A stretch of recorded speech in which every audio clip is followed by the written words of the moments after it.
Hello BookTube and welcome back to my channel. I am Sarah. This is Aussie SFF, sci-fi and fantasy channel, and today I'm doing my worst reads of 2018.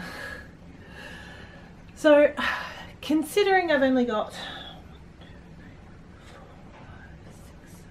7 books, I read 150 books this year, 7 books out of that being either meh or just downright terrible, isn't too bad.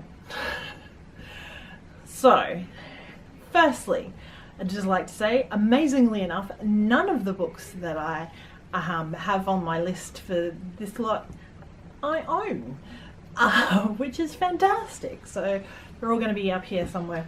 So the first lot I read right at the start of the year, and this might be an unpopular opinion, but I really didn't like the Leigh Bardugo Shadow and Bone trilogy. I found it boring. I thought that so much more could be done with that universe, and perhaps it was, but I can't see myself reading anything else in the Grishaverse, because the first book was okay. They got a 4 out of 5 stars, but the other 2 got 2, which normally I don't finish a series if I give a book a 2. So I did it because I thought I should, and I really shouldn't have.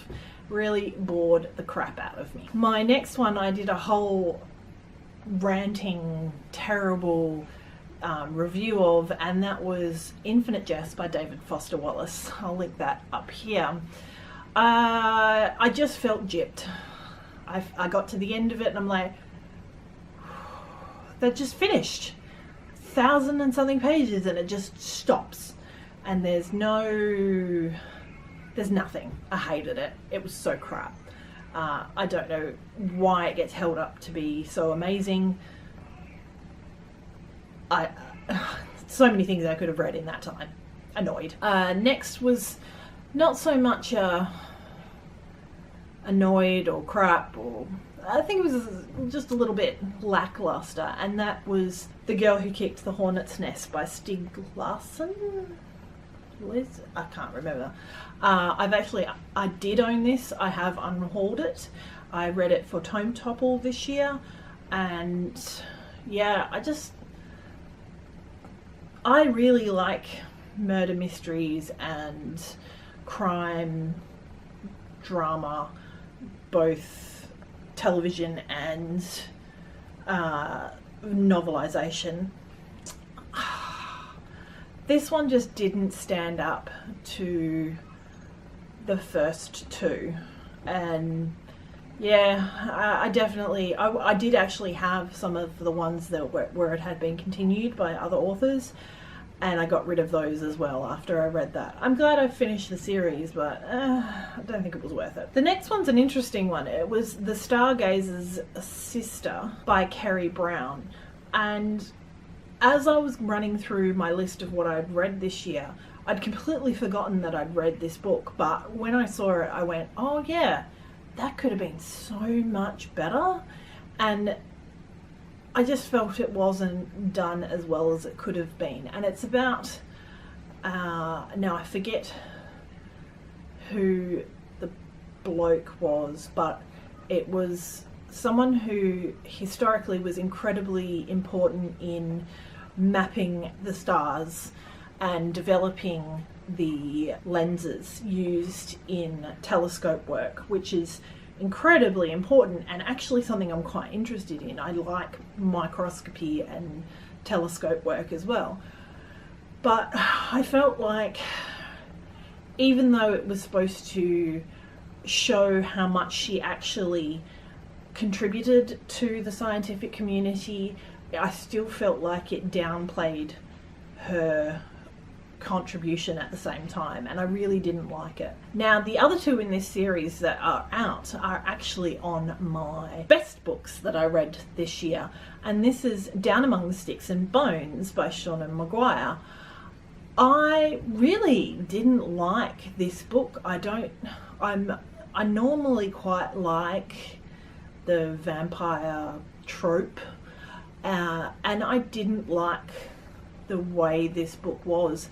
And I realised that the world in which the twins are, and I forget their names at the moment, is grey and dark and troubled and all that, but I just felt it was washed out, grey and boring to read.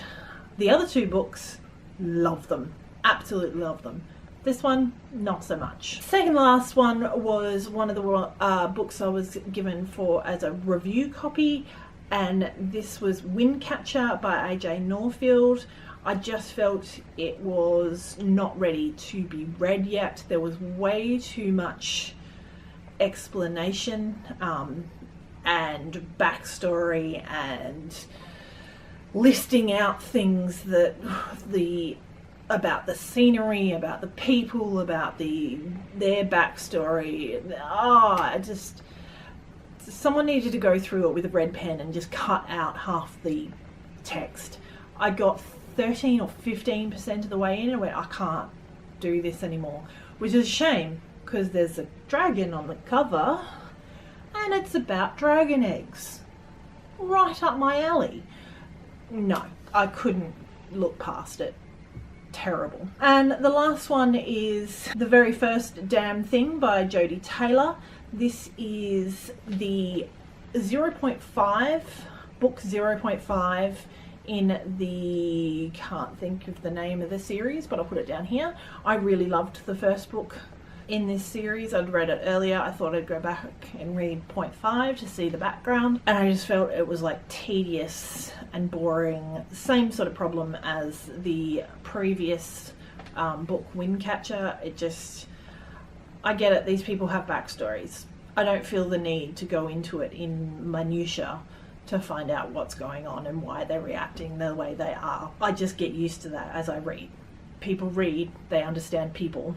And thankfully, that's it for this list. I think that's not bad, considering the amount of books I've read. So, if you have any comments about these ones, hit me up in the comment section down below.